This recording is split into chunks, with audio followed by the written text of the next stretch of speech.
going on, everybody? We're gonna take a poll and see if you guys are Viall Files or Filers or something else.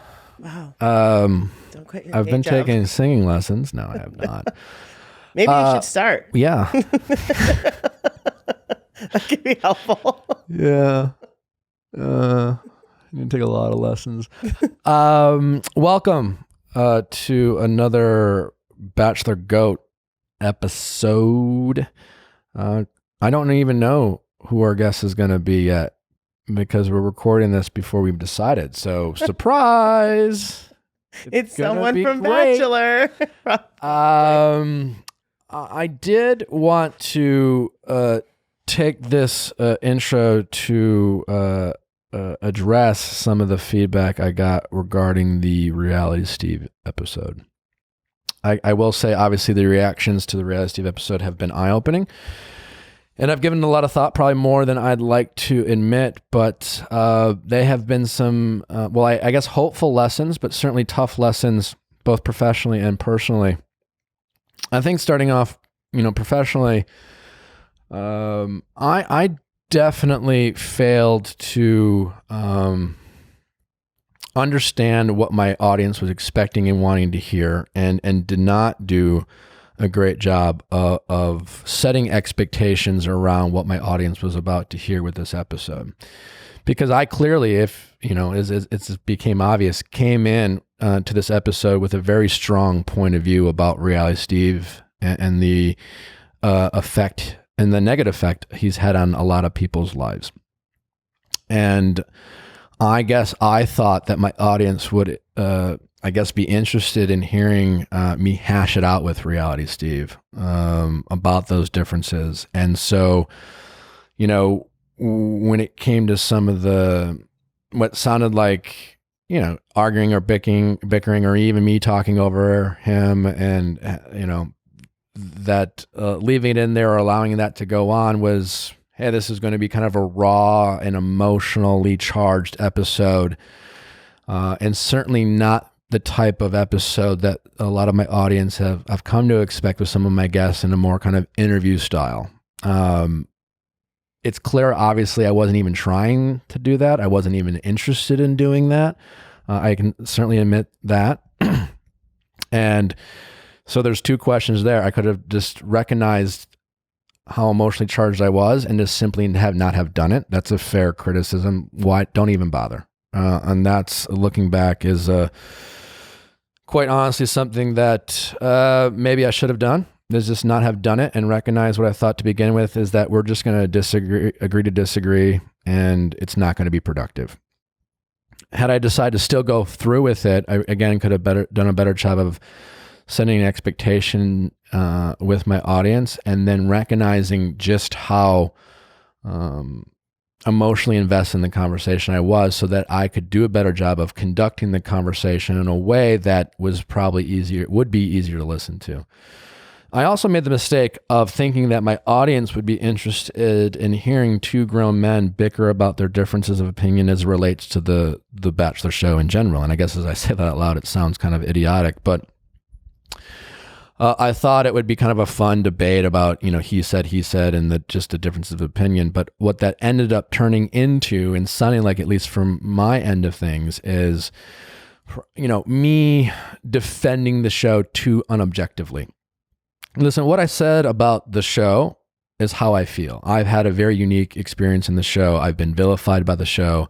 I've been rewarded by the show. And so I recognize that I see the show probably a little bit more nuanced than others. And that's probably because of my unique experience. And I realize that's not the case for everyone. If I had a really big regret in terms of how I said things, it was, I think, by getting into the weeds in that discussion, I painted way too broad of a brush as it relates to other cast members' experiences on their show. And I think, while unintentionally, it made it sound like I was dismissing other cast people's experiences. You don't have to be top four to be wronged by the show. In fact, a lot of people who aren't are the people who are wronged by the show. And everyone has their own experience about the show, and all those feelings and experiences are valid. And I think just, the truth is I don't want to defend the show. It wasn't my intention to defend the show. They don't need me to defend the show. And I think for the sake of arguing with Steve, I wish I would have just, if looking back what I would have done differently, I would have simply just acknowledged what is true, that the show does at times misrepresent people. And by doing so, they can and have negatively affected people's lives. And if anyone wants to critique the franchise and suggest they need to be held more accountable for that, that is clearly a fair criticism. And I think had I acknowledged that and not bothered getting into the weeds about the semantics of it all, I would have had a better chance of articulating the point that I was hoping to make by having Steve on to begin with. And that was having a discussion about what he does, how he became the blogger, the spoiler, to deciding to cast people's lives outside of the show, and the impact and the negative effect he has had on those people's lives by often getting it wrong. And so when Steve wants to criticize the show and want to hold them to a higher standard, I wanted him to, recognize how he's impacted people's lives. Sometimes I don't know, I never really knew if he really truly understood. In fact, and again, I think I definitely failed to realize how emotional and how strong of an opinion I had towards Steve. Because I think as the conversation went on, I probably just got angrier and angrier and was trying to, quite honestly, I was trying to not get more angry. For example, when he was talking about what he did to Jenna, I was learning for the first time, and not, quite honestly, was processing that information as I was talking to him. After getting off the show, I've read into it a little bit more and had a brief correspondence with her. But listen, what he did to her is heartbreaking. No one deserves that. I don't think even people can imagine what that experience was like for her, how detrimental that probably was, and certainly was, to her mental health. And I know there was an apology given by Steve, but an apology is nice, but it doesn't take any of that away, and the hurt still continues. And that's a significant story, but there are many other examples. And, obviously I talked about the things I felt like Steve did to me, whether it's putting out false information, leaving up false information, putting out biased information, et cetera, et cetera. But listen, I have a ton of friends and a ton of peers who have been affected by him. I've seen anxiety attacks. I've seen fights in relationships. I've had fights in my relationships, all caused by the information he has put out there, and often incorrect. And I think I was just trying to have a conversation with Steve around that, because ultimately my goal was to talk to Steve about how he goes about things going forward. Because listen, I realize now more than ever, there is clearly a demand for what Steve does. There is an appetite for the information he puts out there. And I can't change that. Clearly he's going to keep doing that. And I think my hope was, and what I failed to do on the podcast, and what I've tried to convey to him even in private, is I just hope that he cares as much about that as he wants the show to, and that if he continues to do what he does without making significant changes in how he goes about doing it, he's going to continue to hurt people. And that was really just my hope, that he would care. I recognize that a lot of people don't care. I mean, quite honestly, it's been disappointing to see some of the reactions of, sometimes an apology is nice, but it doesn't change things. It doesn't get back some of the things that happen. And quite frankly, listening to Steve acknowledge some of these things, at least for me, and just trying to get people to relate, it almost felt like there was an acknowledgement, but there was a yeah, but this, and a yeah, but that, and that's why I did things. And it felt like that because there's a demand for what he does, that gave it the justification. And so if he ever gets it wrong, while sometimes he's sorry, it seemed to be an acceptable level of collateral damage. That's how it felt. That's how it feels.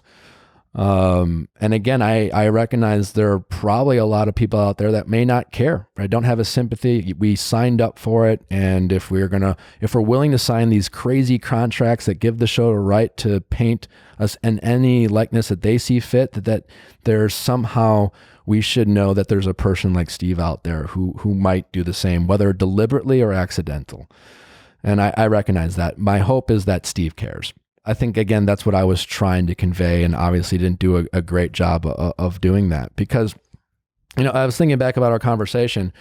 I still don't think that there's ever any justification for anyone on social media to tell someone to kill themselves, or to,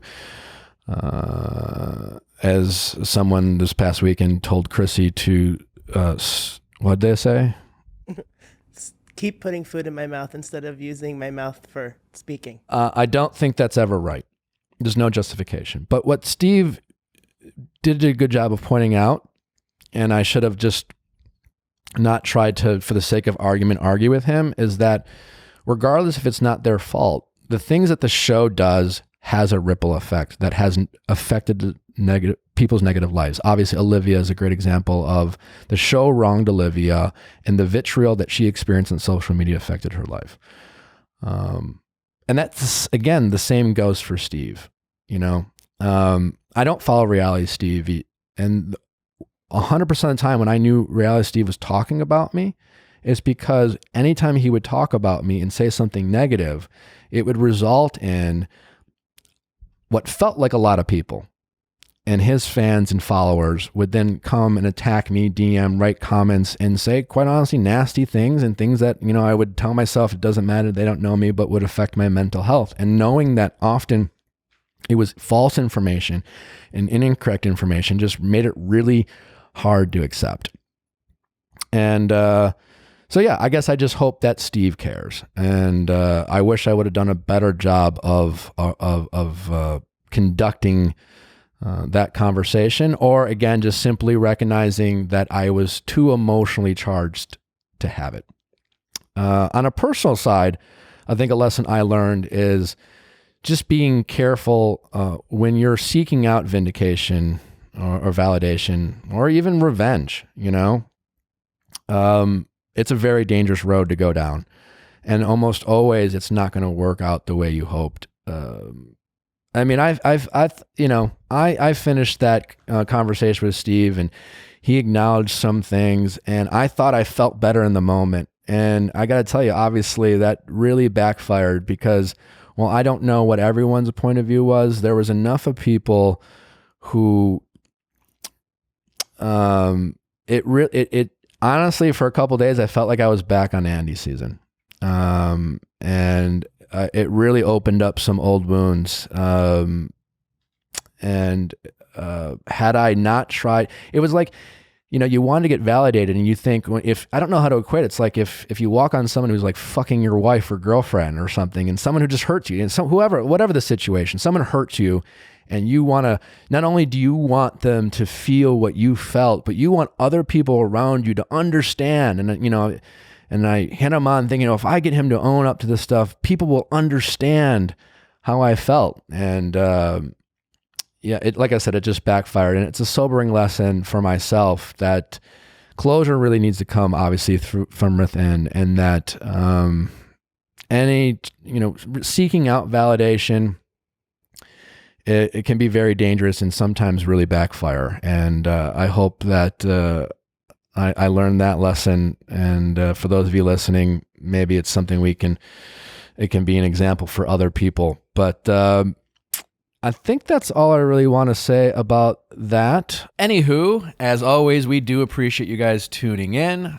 Check us out tomorrow for an amazing episode with ex-Harvard professor Tal Ben-Shahar, who's a professor in positive psychology. Did I say that right? Yeah. He studies happiness, how to be happy. It's a fascinating episode, really great conversation. I really enjoyed it. I thought, boy, what a time to talk about happiness and how we can understand how to be happy.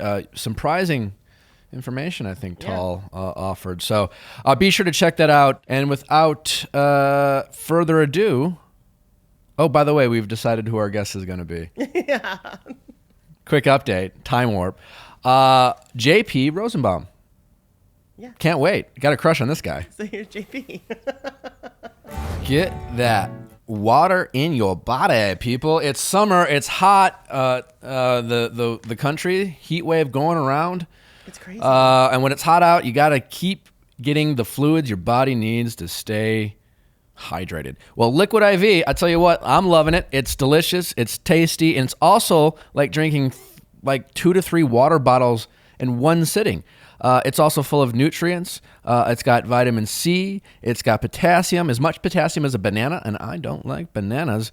Yeah, so listen, a lot of people think of Liquid IV as kind of this hangover preventative or something you drink the next day, and it's fantastic for that. But I drink it on a daily basis because, quite frankly, I never can drink enough water, and it's a Plus you're great. like super active. I'm active, and you don't even, again, if it's hot, it's warm out in the summer. You don't, people, you go out there, it's humid out, and you're sweating. It dehydrates your body, and that hurts your skin. All the things going on in your insides you don't see, and it's because of a lack of hydration. Liquid IV is doing great things. I love the lemon lime. It's just my favorite. But they have a lot of great flavors out there for you. No artificial flavors, no preservatives, and less sugar than an apple. I mean, hey, less sugar than an apple. Liquid IV is donating 2.3 million servings in response to COVID-19. Products are being donated to hospitals, first responders, banks, veterans, and active military. So not only are you doing great things for your body, you're doing great things for your community. Right now, Liquid IV is available nationwide at Costco and Target. And you can also get 25% off when you just simply go to liquidiv.com and use promo code VIALL at checkout. That's 25% off anything you order when you use promo code VIALL at liquidiv.com. Get better hydration today at liquidiv.com, promo code VIALL. I've always loved a good market. I also love a good market that focuses on quality, health, and nutrition. And I tell you what, as a proud Thrive Market member, Thrive. They have everything I need. Did you know there's over 70 different diets? I literally just learned that as I read it. I literally did not know. But yes, obviously the diet industry, it can be complicated. There's a lot of different things out there. And as your friends come up to you and say, hey, you try out this new diet. And you're like, if I want to do that, how do I get the things I need to do? You can just order it. Just go to Thrive Market. They have it. Whatever diet out there. Like if I just made up a diet right now, my guess is Thrive Market would have something for it. As a member, I'm saving 25 to 50% off traditional retail prices, and their carbon neutral shipping is free on orders over $49. The savings I get on my favorite clean organic products are amazing, but I also feel good about helping to support communities in need. In addition to members matching, Thrive Market has raised over $750,000 to date through their COVID-19 relief funds. Everyone's helping. Everyone's trying to do their part, and you can benefit and help. Benefit yourself. Be healthy for yourself. Help yourself, help your community. Obviously, I'm a proud Thrive Market member, if you couldn't tell. You will be too. Try it risk-free. Go to thrivemarket.com/VIALL. Join today, and you'll get up to $20 in shopping credit towards your first order. That's THRIVE market.com/VIALL to start your risk-free membership and get up to $20 towards your first order. thrivemarket.com/VIALL. JP, how's it going, buddy? You know, you are my first official podcast, like, I think Really? maybe ever. Ever? Yeah, maybe we did one when we were off the show, but like this is the first one. Well, I honestly don't even know if podcasts were really a thing when you guys got off the show.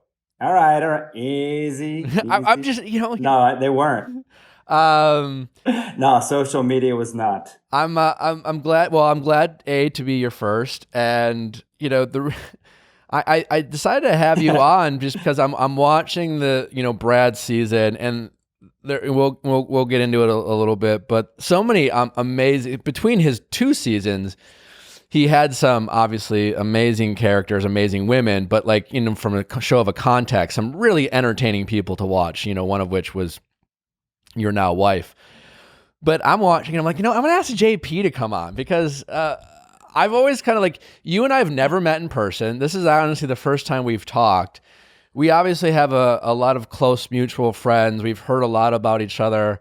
I've heard so much about you, both in like just my personal life through mutual friends, and then when I was going through the show, like your name would come up as like a reference point. And I kind of always had this man crush on you from afar. And I thought, well, I'll have JP on because I know you've been through a lot recently and you've had some things going on. And I thought, I just wanted to talk to you. And you came on the episode, and I'm like, you know what? I want to talk to JP. So here we are, and I thank you for coming on. My pleasure. I really hope I live up to the hype. I know that we've had lots of correspondence via social media, and but that's kind of where it has ended. So we are well overdue for this. Yeah, absolutely. The first time I actually learned of your existence, and I'll never forget it too, and I won't get into too much detail, but it was right after I woke up from my fantasy suite with Andy, and it was like I was nice timing, but I know, weird, right? I woke up great night. I'm like, I thought of JP. No. It was. I'm flattered. Listen, it felt right. I was processing the night, and I had a lot of positive things from that night, and I had a lot of like all of a sudden questions. I was overthinking the experience. What did it mean? I was the first fantasy suite, and as I'm sure people can imagine, like what might be going on in my head. And the producers could tell I was just like in my head about everything. And I remember just walking the beach with two producers, like having a beer, and just be like, I don't know what I'm going to do. Like I love her, but like, what if other stuff? I don't know. And your name came up as like someone who like, listen, like I understand, blah, blah, blah. There's this guy named JP, and we had a lot of the same conversations with him about his experience from this point to the end. I'm like, well, I don't fucking care what JP had to say. And so like that was my first memory of you. And it was just a very vivid memory because I kept hearing about this guy named JP. I had no clue who you were. And I was supposed to like do what JP does because, you were this beloved guy in Bachelor Nation. So that was my first my first memory of you.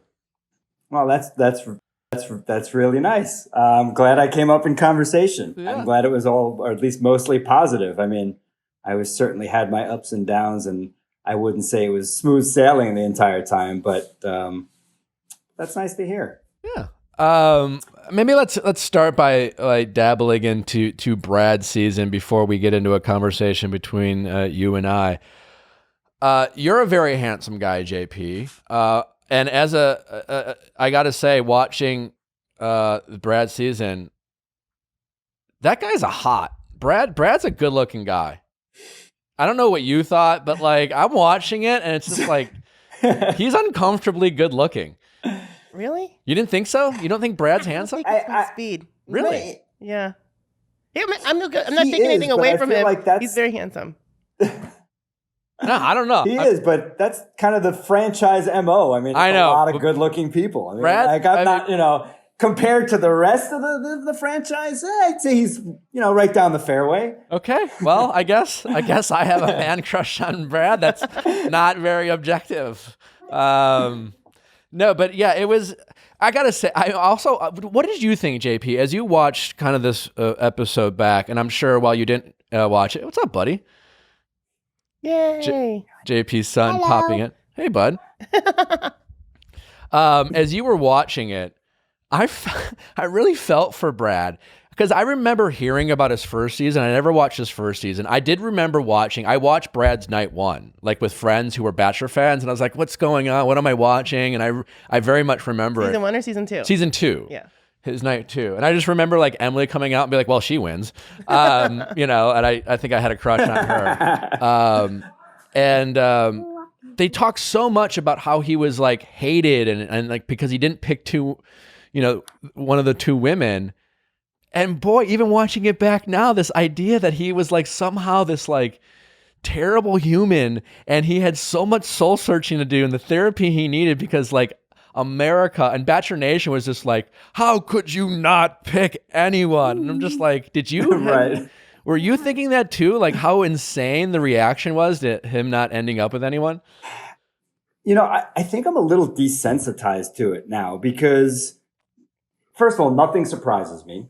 Yeah. And, back then, I feel like it was all, even though the show had been around for years, anytime something slightly different happened, everyone went crazy. And so at the time, I'm sure it was like, remember, we only see a snippet of everything that he goes through. But at the time, it was like, oh my God, how could you do this? And now looking back at it, it's like, not a huge deal. But I get in the moment during those times why people would have that kind of reaction. Oh, I mean, I get how it was set up. And like, even Chris Harrison, I mean, I love the guy. He's a friend. But man, what a troublemaker that one is, where he's just like, boy, we didn't think Brad could make a bad decision, but here he is. And it's just like his bad decision was to not end up. And again, great, like not picking someone doesn't define who they are as a person. And just the little things were also, I loved how, like, I could be wrong. Maybe things were different then. And like Neil Lane wasn't a part of that then. But this, like they showed a clip of like, and you even bought a ring, Brad. Yeah. Now maybe that's true. Maybe in the past, but I'm pretty sure he didn't ever buy a ring. Because even Brad was saying, like, I was looking at the 5 or 6 rings. Because that's what they do. Neil will bring out like 5 rings, and it's just like, you get to pick one of these 5. This isn't like a whole ring shopping experience. Right. And this idea that Chris is like, keeps selling this idea that Brad went out and picked a ring and spent his own money is silly. Yeah. Well, it's kind of along the lines of when either the Bachelor or the Bachelorette plans a date for, whoever they're going out to see, whether on a one-on-one. They have nothing to do with the planning of the dates. I mean, good point. It is funny because I didn't watch it back then, and it does seem like I don't know if it is a result of like social media, but the show definitely seems a bit more willing to like not pretend some of those things don't happen. Like the idea, like it almost seemed like in the past that Chris is kind of the person, like they tried to sell everything as too authentic. Like the Bachelor was planning the group dates, or the Bachelor was like booking the helicopters or making sure there was a hot tub like in an alleyway for them to make out. I did this for you. Yeah. And right, exactly. When you were it was on, all part of an image. Yeah, when you were on with Ashley, was it still like that, or was it a little bit more how it is now? I had nothing to do with any planning. The only thing that I had. No, I know. I mean, I know you don't have anything like the planning per se, but like did the show? Right. Did you feel like the show was like emphasizing that a little too much? Yeah, they set up the fantasy land, right? I didn't even see it. I just spilled coffee on myself. I just got a Tide pen or something over there. Great. Yeah, I mean, it was definitely set. They had their system, right? And they had their image, and they had, how things are supposed to happen. And so I think that was still a time where there was a set up program, and they were following the program. And so yes, I mean, that did exist. Again, I had nothing to do with picking any of the rings except one of the 5, right? I had nothing to do with really the final gift that I gave her and like right before the fantasy suite. Oh, you didn't? No. So they still, not really. I mean, not really. I mean, I wrote, the words were mine, but like the ideas, not coming from up here. I nothing to do with it. So they basically, it's an assist, right? They kind of serve it up for you. Totally. I will say I did come up with my gift ideas for both Andy and Caitlin, but that was just me being like, this is what I want to do. I think it's just a matter of, like you said, like it's so stressful. There's a million things going on in your head. So for a lot of people, it's just like, what do you want me to do? I don't know. And they definitely like, that's their job to think of romantic, I think, things. So sure. Absolutely. And you had no idea that Ashley was going to be the Bachelorette after, and you didn't watch any of Brad's seasons. I never watched at all prior to. I mean, obviously I knew just because of the Bachelor world that it existed, but I never watched any episodes. And I remember when I went out to, for the first weekend of filming, I think that's when they told us, and your Bachelorette's going to be Ashley H. And I'm like, what I found very interesting watching this kind of recap of Brad's season was when he sent her home. And again, obviously the show will emphasize certain points. So who knows if it was that much of a focus? And I guess I'm curious asking you, I'm sure you talked with Ashley about the experience a lot, but it seems it was presented in a way where it was about Ashley's career and her dedication and her drive to be a dentist and be focused on her career, it seemed like part of the reason why Brad had decided to send her home. And then subsequently, that was kind of like seemed like the theme of Ashley's season of like the career woman, the one who like wants to have her career, but the family and the marriage and love too. Was that like in real time? Did you feel that was the theme of her season? And I'm just wondering if if you and Ashley have had conversations about that in terms of her career. Because what's so cool when you hearing about Ashley is she became the Bachelorette and then she went back and finished school and like fulfilled all those dreams, which you don't see that as much anymore. So Ashley and I never once talked about her season with Brad. Never once. But I can tell you that on our season, I'm on the phone. I will come back. Okay. She's calling. Okay, go. On our season, we had a lot of discussions about what we saw happening after the show was over, and it was always she's going to go back, finish dental school, and be a pediatric dentist, and I was going to go back to the real estate world and go back to work, and we were just going to go back to our lives pre Bachelorette. It was always just a known, outcome after the show, finish school and start working as a dentist. And that's what happened. Obviously we had a couple of kids mixed in there, but I wouldn't say it was an overall theme. And I don't recall if that's kind of how they portrayed it at least on our season. I don't think that they did, but it was never a theme. It was just kind of a matter of fact. This is what's going to happen. So you recently, I know you were in the news. You've had a bit of a health scare. Yeah. And I remember when it came out. I mean, I didn't, quite frankly, people were just kind of like didn't know what it was. It seemed like you had this kind of unique scare, and it seemed potentially really serious, and it was like a real kind of, even for me, I hadn't met you, and I'm just like, I called one of our mutual friends, but like, what's gonna happen? But can you shed some light on that and that experience and what that was like? And absolutely. It was all very, very surreal and life altering. I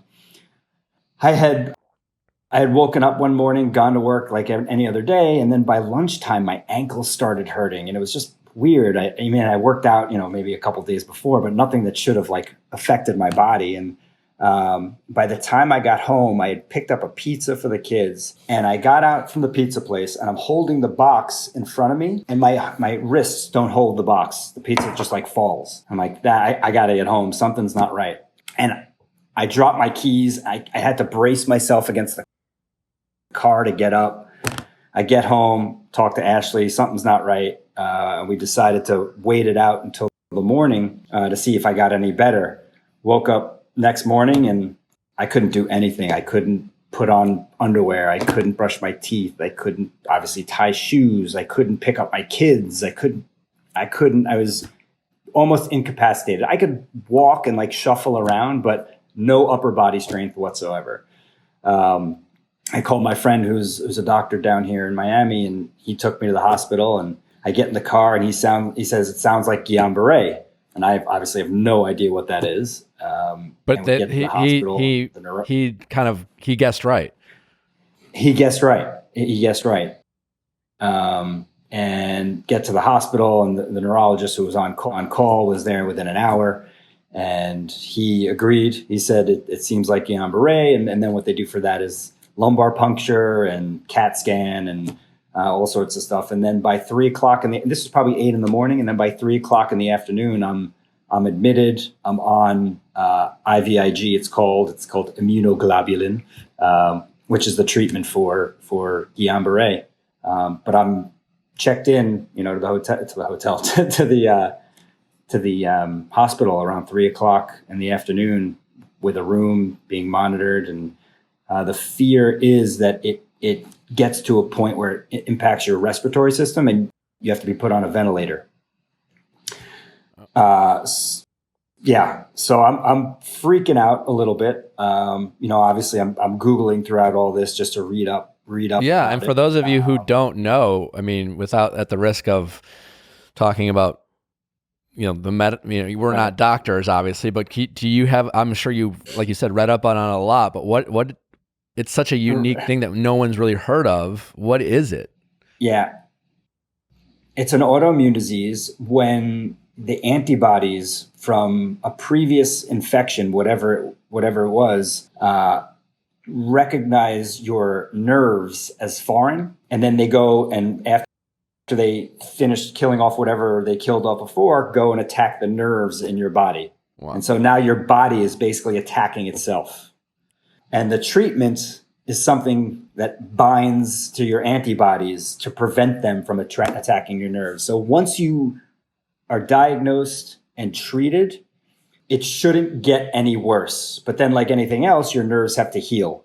And that's what takes time.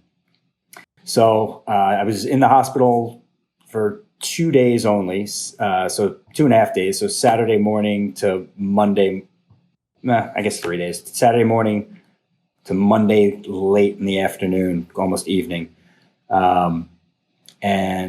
I immediately, within a couple days after that, started going to physical and occupational therapy to learn how to do, fine motor and strengthen my legs. And it was frightening. Wow.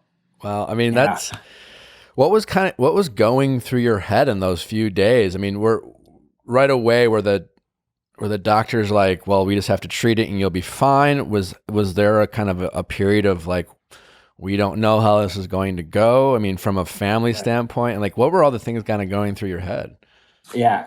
So once I think I did like an Instagram live or something where I let everyone know that I had it, and then just messages just started pouring in of everybody. You would be surprised how many people have this or have had this.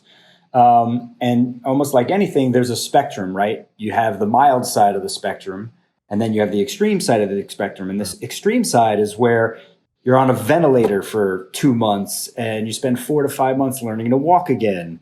And then there's the mild side where, you're back on your feet in 6 to 8 weeks, and it just impacted, minor things like tying your shoelaces. And so for me, I was just concerned when the progression would stop. And even though I was on the treatment, I couldn't be certain that the progression had stopped, right? Because I didn't test everything that I could do during the treatment. I didn't try and, kick a soccer ball. I didn't try and write my name. There were a lot of things I didn't do. And it wasn't until maybe Sunday afternoon that weekend where the physical therapist came in and she had me stand up and she had me test all of these things. And I burst into tears. I couldn't do anything. It's not being able to just get out of bed and put on a sock and, forgive me, wipe your ass, and you can't do any of it. And so I remember being on FaceTime with Ashley when she had gone home after being with me for a little bit, and I was just crying, because just unknown. Is it going to get worse? Will it ever come back? But luckily, the progression stopped, and that's when the doctors feel like you are in the clear. If the progression stopped, their biggest concern is attacking the respiratory. And then once progression stops, then they can almost send you home because, you've had your treatment, you're not getting any worse. Now you start PT and OT. Wow. That is So I got very lucky, very, very, very lucky. And I'm glad that you did. And it's crazy. And I remember, again, from my point of view, we've had this connection. I've never met you, and I remember just being like, I hope he's okay. And it was kind of a really scary moment. You talked about just how it was kind of life-changing,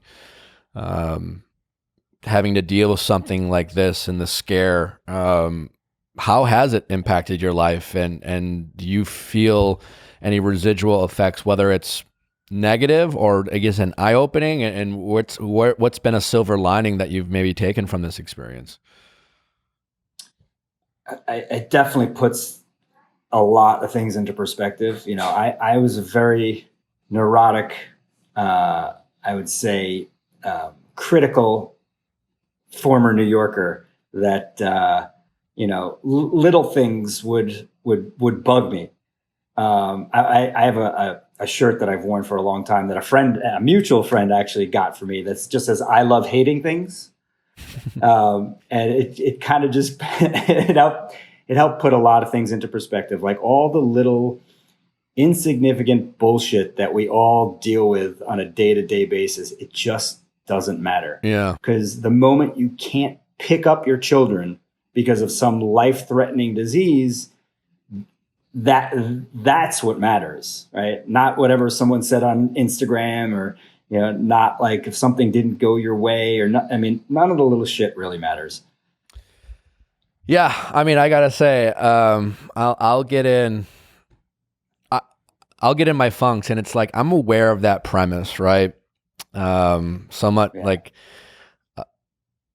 so much of what I think about is like, don't sweat the small stuff, nothing, all these things, none of these things matter. This doesn't matter. When we talk about relationships, about how the little things that we fight about don't matter. And yet I'm like a lot of people where you kind of go down a rabbit hole when you have sometimes the convenience to do so. Like, it's almost as if like of all the big high level things in your life are going well, job security, family, health, you know, etc. Like the important things. And when those things tend to go well, I find myself just going down these rabbit holes and ruminating and having anxiety over some of the most insignificant things that don't have an impact on my life. In fact, those are the things I probably have anxiety and ruminate about the most because, you know, knock on wood, so far I've been very lucky and very blessed with some of those high level, you know, things that truly are the most important.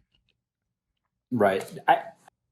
I think that's totally normal. I think everyone has that, right? And I'm not saying all that has just disappeared for me.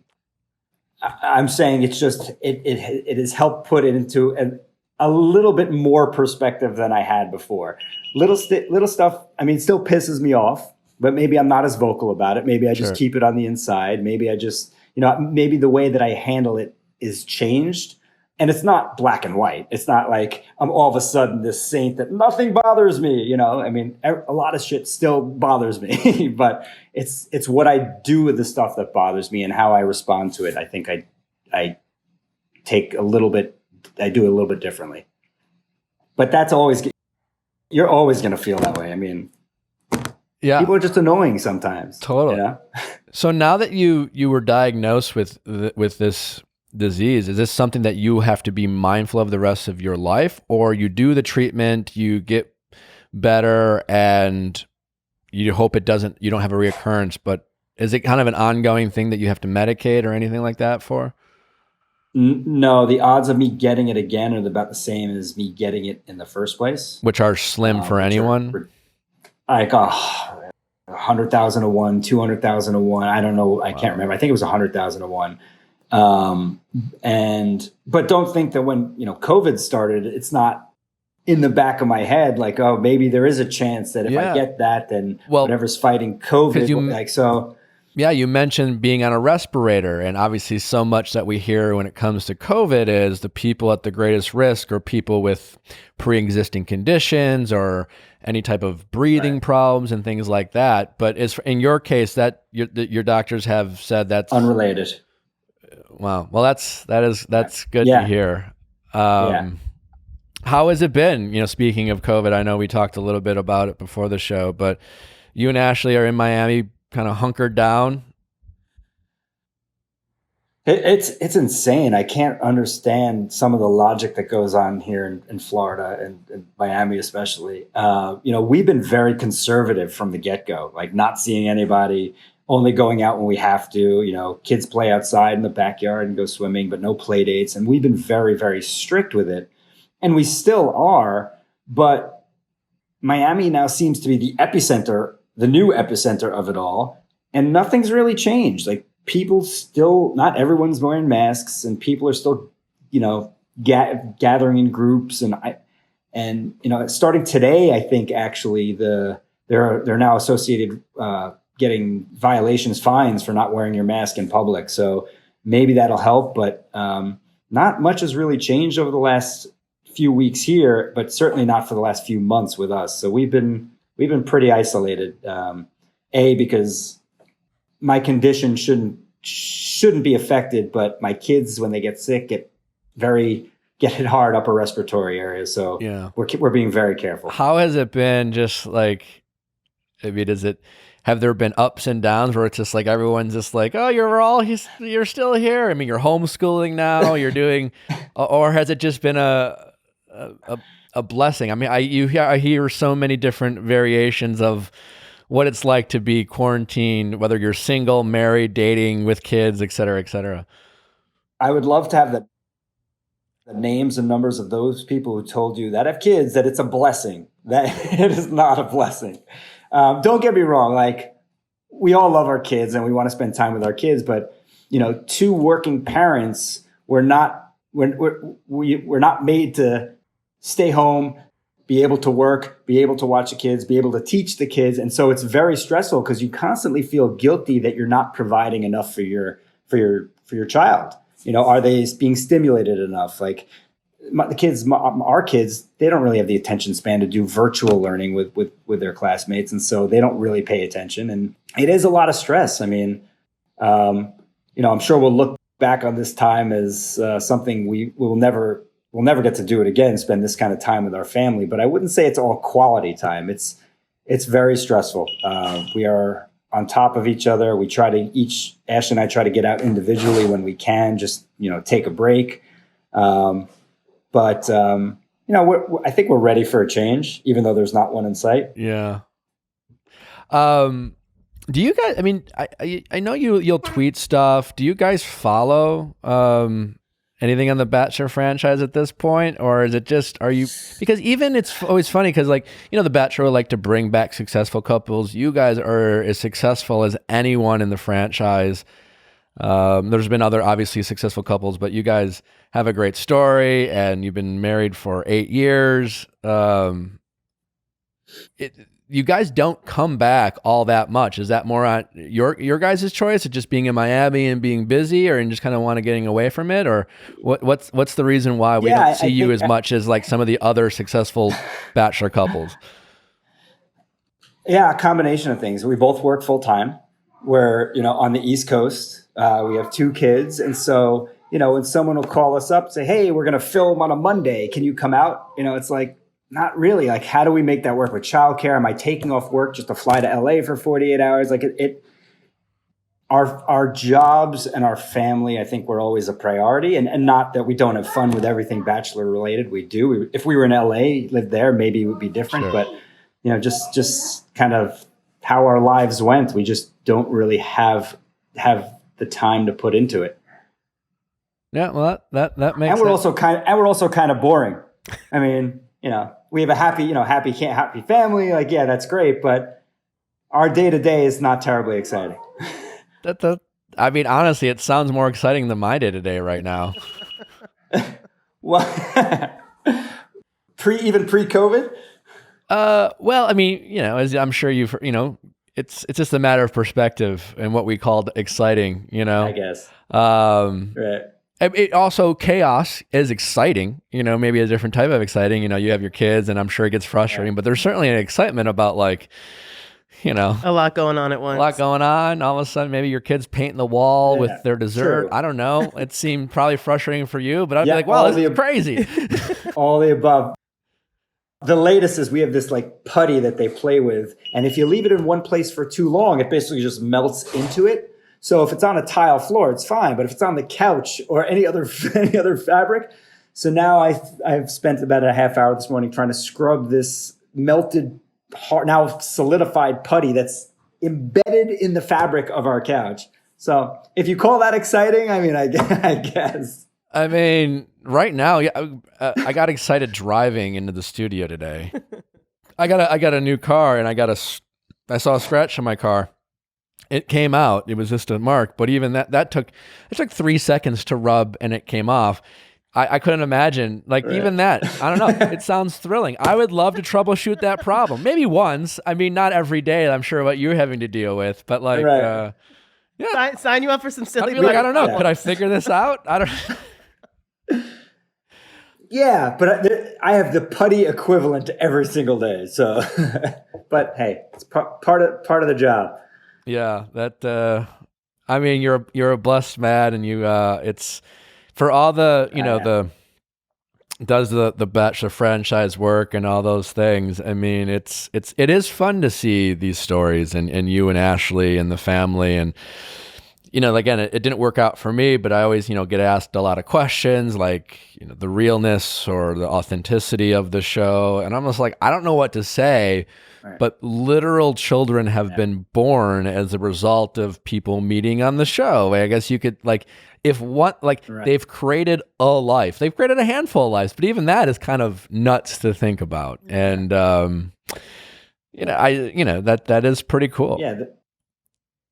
Yeah, the show, it's a gateway, right? It's I mean, not the equivalent of meeting someone in a bar or online, but it puts you on a path for either a successful relationship or not, just like any other, catalyst for a relationship. So yeah, definitely a unique way to meet somebody. And, if it works out long term, great. You and Ashley never even watched your season, did you? I remember hearing something like that. Is that true? Or like when it was airing? We never watched it together. I probably watched a few of the earlier episodes, not some of the later ones, because at that point, you're in hiding for 2 months, and I'm just like, enough, over. I want it to be over, just out in the real world and get on with our lives. So I would say I watched 75% of them. It wasn't until the last 3 episodes or so I didn't watch. Are you guys? Your kids are still pretty young, and they probably have no interest in reality TV. But have you two had discussions about I mean, obviously you're going to tell them, but because right. Are you excited to say to your kids how mom and dad met, as if it's like this is a really cool and interesting way, or are you more like, what are my kids going to think? We met on right. What's your perception of having that conversation with your kids? And because to some degree, every parent tells their kids the story of how they met.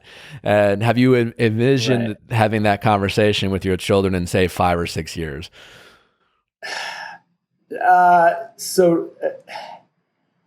No, we have not. We've let our oldest watch something on TV where he sees mom and dad, but he obviously doesn't get it yet. Yeah. At some point, and we have not prepared at all. At some point, we will tell them, and I think it all depends upon how old they are at the time that they find out. Right? If they're teenagers, will they think that's ridiculous? Will they think it's cool? Will they? I don't know. It's different from telling a 9-year-old versus telling a 14-year-old, and so the short answer is no, we have not prepared any of that. And I think we probably have a couple more years to figure it out. But, sure. I'm hoping it's a fun story. That's what I'm saying. I think it's a fun story. Embarrassed. Yeah, I don't know. I mean, I personally, I hear my parents tell their story and it's cute, but it'd be fun to see, Right. Yeah, I think it would be kind of neat. We'll make sure to tape the videotape their reactions about hearing about it. My guess is you know what my guess is that your kids will figure it out on their own. It'll be this point where probably.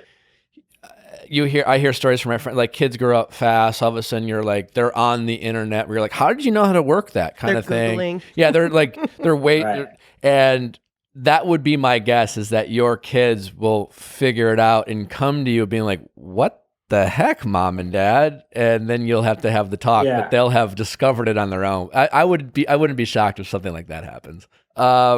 Well, But JP, it's been a ton of fun catching up with you. I'm so thankful and glad that your health scare was just a scare and that you made it through. And always a good reminder sometimes when we get in the weed about our own neuroses and the things that we tend to stress ourselves out about and get anxiety about, that at the end of the day, if we can have health and happiness and friends and family in our lives, that's always really important to be thankful for, and not sweat the small stuff, as they say. It's I appreciate you being willing to share your story and talk about it, and it's we never can get enough of those types of reminders, especially in the things that are going on in this world. And it's so easy to get distracted and stress ourselves out about things we can't control. And but we can control being thankful for the things that we do have. And I really appreciate you taking the time to share that with us. So. Where can people find you on social? I mean, hey, listen, you're out there, you're tweeting, you have an Instagram. I mean, we'd love people to follow your journey. I mean, you can give us a plug, JP. Thank you. I don't have anything to plug. I haven't tweeted in a while. The Instagram, I think, is _JP Rosenbaum, but it's hard to be too active these days with all we got going on. But I appreciate you having me on. I feel like we were definitely long overdue for this. And well, when the quarantine ends and people, or if I'm ever in Miami and you're in LA, I look forward to hooking up in person and finally meeting you and Ashley. And I've always been big fans of you. Like, I didn't know you guys during your season, but I've certainly looked you guys up after the show, and it's always been fun to interact with both of you, virtually. And so. Tell Ashley I said hi, and I will. Best of luck with quarantine and the kids going forward. I hope hope it's not too stressful. Appreciate it. All right, buddy. Thanks a lot. It. All right. And as always, we thank you for listening. We thanks for JP taking the time to do this with his family. So we hope you enjoyed the kiddos popping in and having fun in the background. COVID times, people. COVID times. Don't forget to tune in tomorrow to talk about a great topic: happiness, the study of happiness, with a former Harvard professor, Tal, who studies clinical. Positive psychology. Positive psychology. I don't even know. The science of happiness. It's an actual science. Did you know this, JP? There's an actual science of happiness. Anyways, we talk about it tomorrow on the podcast. It's one of my faves, and make sure to check that out. And as always, we appreciate you taking the time. So until next time, have a great day.